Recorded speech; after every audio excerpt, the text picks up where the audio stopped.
much does your drip matter in a sword fight? Everyone knows that armor stops swords, but how helpful is your normal everyday clothing? Today, we're gonna find out. We're just gonna start off with a standard shirt. This is just a normal business shirt. Let's see how it goes.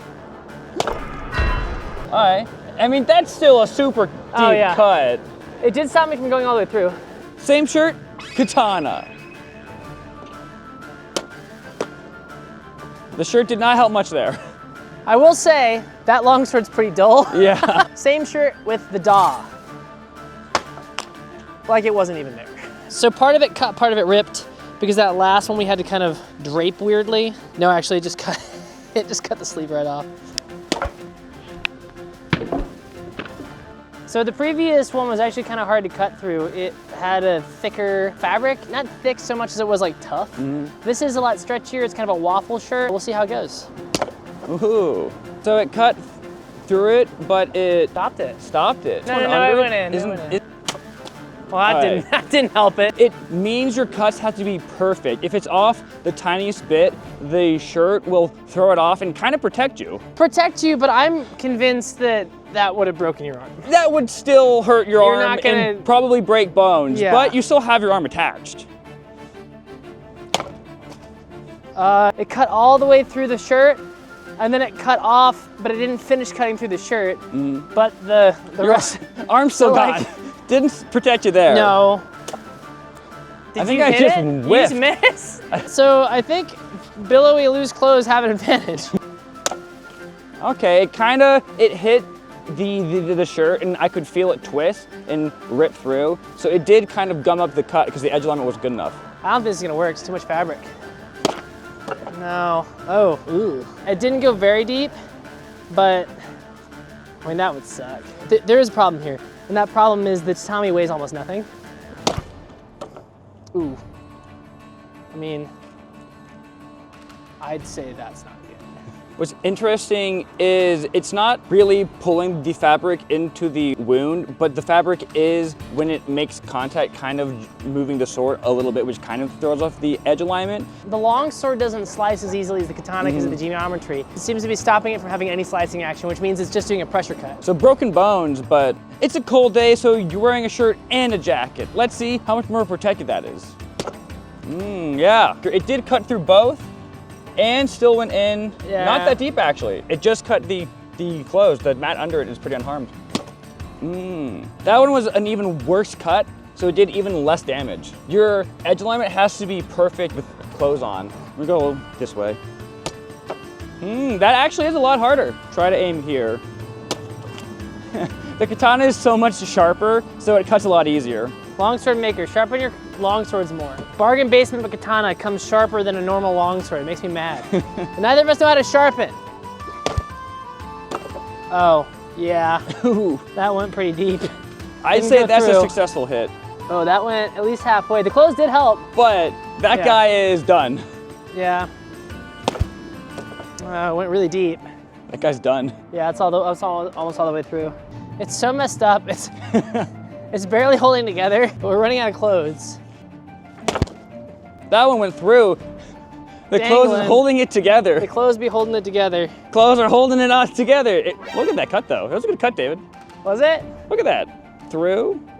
Look at that. Ooh, that was a nasty one, yeah. It cut through both of them. It actually didn't cut into the tatami that deep. Yeah, it's just not sharp enough. It's nothing. Now we're gonna swap to a sharper sword and see how much that helps. Yeah, that one did a lot more. Cut through, pretty deep into it. Sharpness matters a lot. Hold on, the sharpest sword. The sharpest sword. The sharpest sword we own. Also the lightest sword.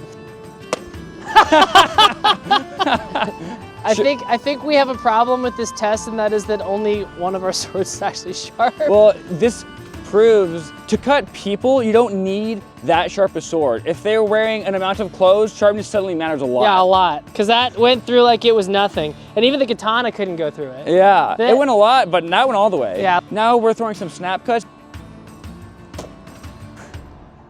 Look, it went straight through. Pause. Snap cut. It didn't even cut through, actually. From here Snap. That one actually cut through one layer, but not the bottom layer. Let me try. I don't know. Sort of. All I'm gonna hear is like, see, I told you this. That's the thing. Sharp longsword stand-in. Now that one went through the clothes like it wasn't there. Here, try that. I think the thing that I'm now discovering is that all of my swords are dull. Yeah. Yeah. Yeah, that's enough. Yeah. Saber. Saber. It's not good. I wouldn't want to get hit with it. No. This was actually really interesting. Turns out clothing does matter a lot. Until it doesn't. So if your edge alignment is off or your sword isn't that sharp, clothing can stop a cut. Now, granted, that doesn't mean that you're gonna be walking away from it unscathed. It wouldn't take your arm off, but it would still probably break or bruise whatever was under that piece of clothing. We also have to put a caveat on this that the tatami isn't super rigid, especially down at the base. If somebody had their arm out, there'd be structure behind it and it might cut a little bit better. The tatami kind of waffled around. But even with that, the clothing was still surprisingly protective. It really raised the skill floor. If your technique or edge alignment was a little bit off, the clothing made it so much harder to cut through. All of that, however, went away as soon as the sword was really sharp. Not all of our swords that we cut with are super sharp because neither of us knows how to sharpen swords. And also, even like historically, swords weren't razor sharp all the time. Yeah, there was different varying levels. I mean, you'd like your sword to be as sharp as you could get it, but the sharper it gets, the more, there's a whole thing that goes in there. But as soon as we used a razor sharp sword, it didn't matter what it was wearing, it went right through. Clothes make things harder, but sharpness makes things a lot easier. But this information isn't actually new because we've had padded and cloth armor for a very long time. If anything, it was probably the most common form of armor. Gambesons, cloth wrappings, all sorts of things would protect from cuts from swords. The more layers of cloth you added, the harder it is to cut through, which is why gambesons had up to like 12 plus layers of fabric in one shirt. High quality gambesons would even alter the grain on interlocking layers to make it more protective. But none of this really protects that well from a thrust. That is also why thrusts were so deadly. They could go through cloth pretty easily, it doesn't take much. Unfortunately, our tatami wasn't sturdy enough to thrust through, so we couldn't really do that test, but we'll try it again if we get some ballistics gel.